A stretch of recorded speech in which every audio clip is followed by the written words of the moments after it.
একটি ঘন সবুজ জঙ্গলের মাঝে একটি বড় গাছে একটি বড় বাসার কাছে একটি ছোট বাসা ছিল। ছোট বাসাটায় থাকতো টুনটুনি ও তার মেয়ে। আর বড় বাসাটি ছিল দুষ্টু কাকের। টুনটুনি কাকের বাসায় কাজ করে তার সংসার চালাতো। একদিন টুনটুনি কাককে বলল, কাক মহারাজ, আজ আমায় একটু তাড়াতাড়ি ছুটি দেবেন? আমি আমার বাচ্চার জন্য খাবার সংগ্রহ করতে যাব। ছুটি চাস? তোর মতো গরিবদের তো চিরকাল পরিশ্রম করেই চলতে হয়।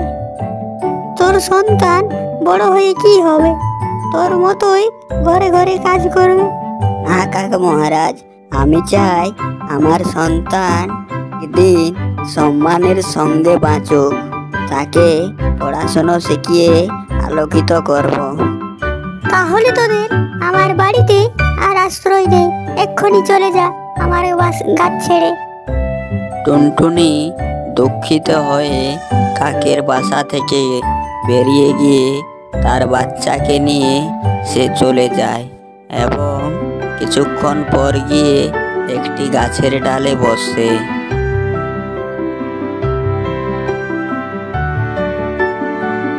মা, তুমি দুঃখ পেও না, আমরা আবার নতুন করে জীবন শুরু করব।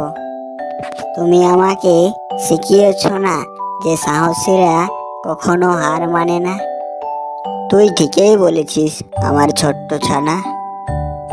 যেখানে সৎ মন আর কঠোর পরিশ্রম আছে, সেখানে জয় আসবেই।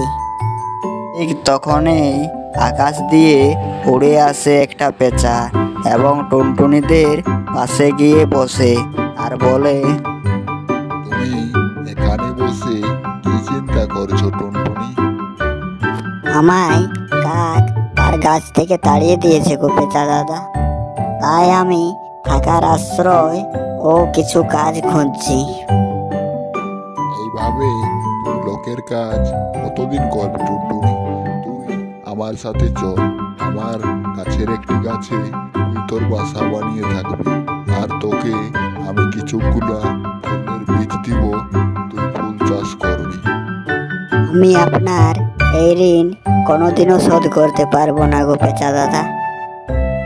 এই বলে পেঁচা, টুনটুনি ও টুনটুনির ছানা তারা তিনজনেই পেঁচার বাসার দিকে উড়ে গেল।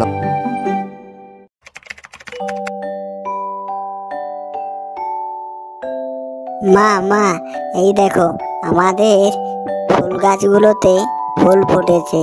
ফুলগুলো কি সুন্দর, জাদুর মতো। তো তখনই হয় যখন আমরা ভালোবাসা দিয়ে কিছু গড়ি। মা মা, ওই ফুল গাছটার উপর আমাদের একটি বাসা বানালে কেমন হবে? ঠিক বলেছিস আমার ছোট্ট সোনা, চল আমরা আজ থেকেই বাসা বানানো শুরু করি। এই বলে টুনটুনি ও টুনটুনির বাচ্চা মিলে বাসা বানানো শুরু করলো। কিছুদিন পর তাদের বাসা তৈরি হয়ে গেল এবং জঙ্গলের সব পাখিকে তাদের বাসায় মুগ্ধ করলো। টুনটুনি, তুই এই ফুলগুলো কোথায় পেলি? এই ফুলগুলো বাজারে কিনতে পাওয়া যায় না, এগুলো হলো আমার ভালোবাসা ও পরিশ্রমের ফল। লোকের কাছে কাক টুনটুনির ফুলের বাগান সম্পর্কে জানতে পারে এবং সে টুনটুনির ফুলের বাগানের কাছে চলে আসে আর বলে, টুনটুনি, তুই আমার কাছে ফিরে আয়, আমি তোকে অনেক বড় জায়গা দেব, আরাম করে থাকবি। না গো কাক দাদা, আমার ফুল যতটুকু মাটি চায় আমার ততটুকু মাটি হলেই যথেষ্ট। এখন আমি আর কারো নিচে থাকবো না। এই বলে কাক লজ্জিত হয়ে তার বাসায় চলে গেল এবং টুনটুনিও তার ফুলের বাগানে সুখে শান্তিতে বসবাস করলো।